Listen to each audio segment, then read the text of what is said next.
Hi guys, welcome to Bubbly Explains.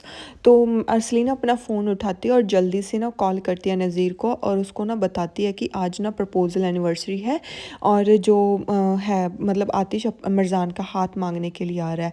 तो बोलती है किस तरीके की घटिया इंसान हो तुम। वो बोलता है कि क्या कह रही हो तुम, पागल हो गई हो क्या, मतलब क्या है तुम्हारा।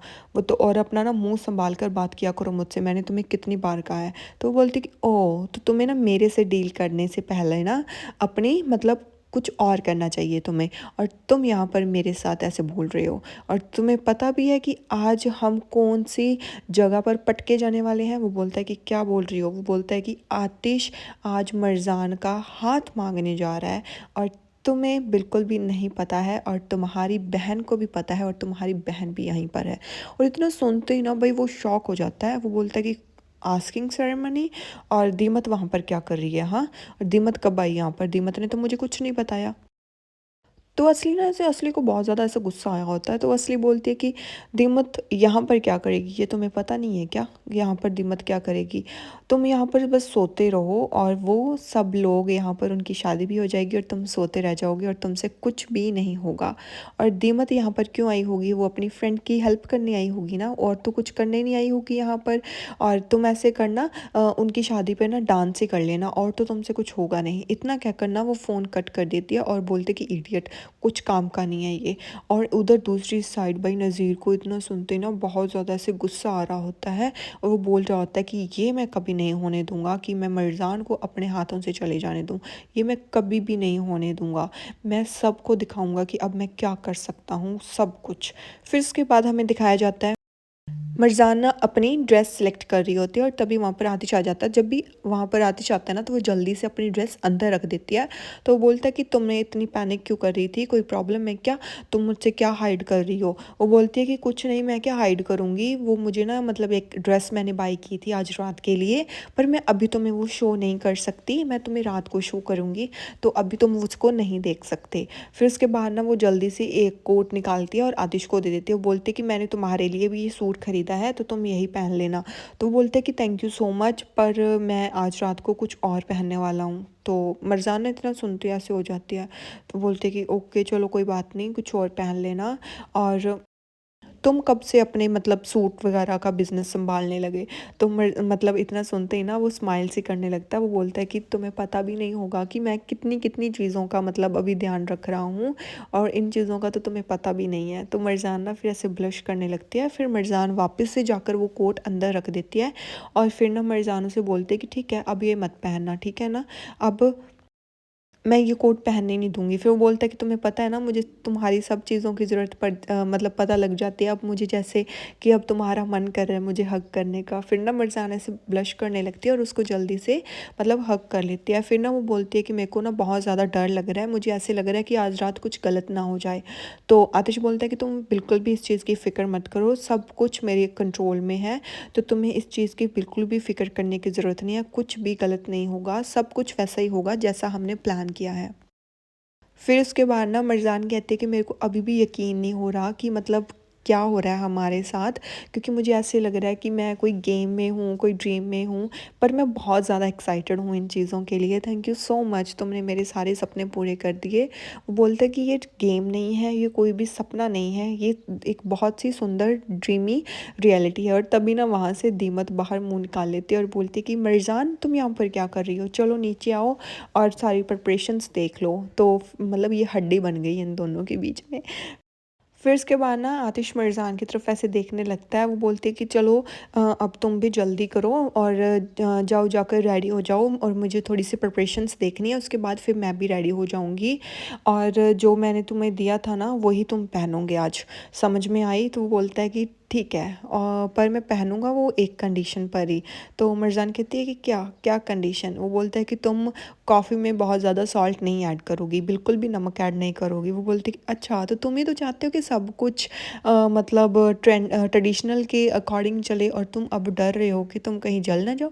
ऐसा कुछ नहीं होगा। वो बोलता है कि मैं ऑलरेडी जल चुका हूँ तुम्हारे प्यार में। वो बोलती है कि मैं कोई भी प्रॉमिस नहीं कर रही हूँ, और ये प्रॉमिस वैसे भी नहीं चलेगा क्योंकि सब कुछ तो ट्रेडिशनल वे में हो रहा है। और तुम्हें ना इन चीज़ों के बारे में बिल्कुल भी ऐसे सोचना नहीं चाहिए।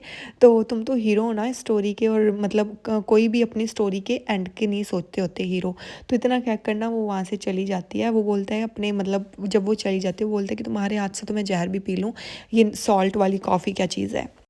भाई क्या ही बंदा है। फिर उसके बाद ना हम देखते हैं भी गाड़ियाँ आ जाती हैं, और जो आतिश और उसकी मॉम है ना वो घर से बाहर निकल आते हैं, और ऑफिस के कुछ लोग जो कि मतलब आतिश के साइड से थे और जमाल ये सब ना बाहर आ जाते हैं और कुछ ना कुछ सामान लेकर आते हैं, और सब जो कुछ मतलब रेडी होता है। तो फिर उसकी ना मतलब असली की मॉम आकर बोलती है कि सब कुछ रेडी है ना, तो वो बोलते कि हाँ सब कुछ रेडी है जैसा आपने बोला था।